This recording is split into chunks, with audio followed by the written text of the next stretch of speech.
trees or the caterpillars or the birds can't do that shift because it's too big. And that's still a question that is still a big question to answer and a very interesting one. The work here goes on, and whenever spring happens, it's a busy season for the birds and the scientists. Because as our climate changes, these rare, decades-long studies that track exactly how the natural world responds become more important as time goes on. Victoria Gill, BBC News, White Wood.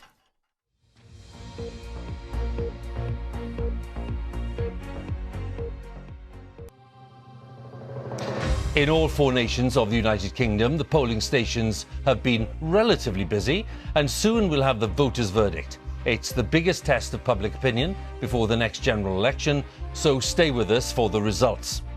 Boris Johnson, voting in Westminster today with the family dog Dylan, has had a testing time with Partygate, the war in Ukraine, of course, the COVID crisis.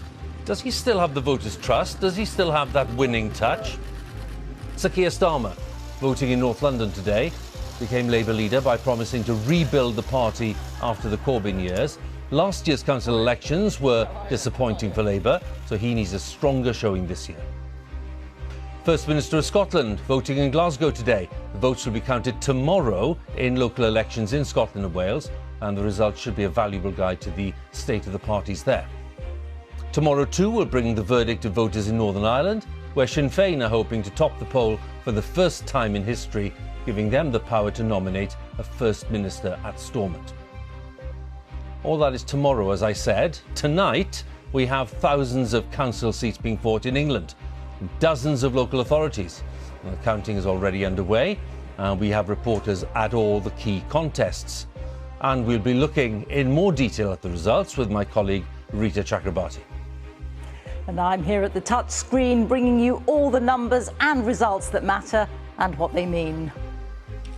Election night would not be complete without our Night with the Numbers, Professor Sir John Curtis, who will be ready as ever with his analysis of the results as they come in.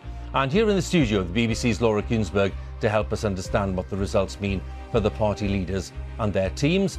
We also have the good company of guests from the political parties here in the studio and at counting centres throughout the UK.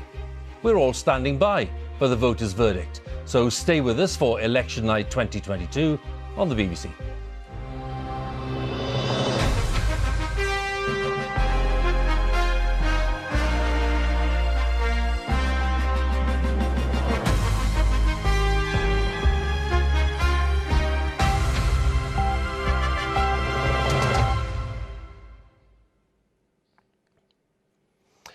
Yes, good evening from the BBC's election studio here at New Broadcasting House in London.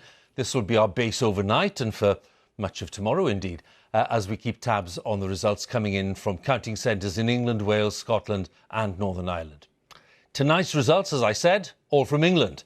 We'll be asking what's been on voters' minds, maybe the cost of living crisis, on a day when the Bank of England raised interest rates again and warned of a possible recession. Maybe it's the Partygate controversy.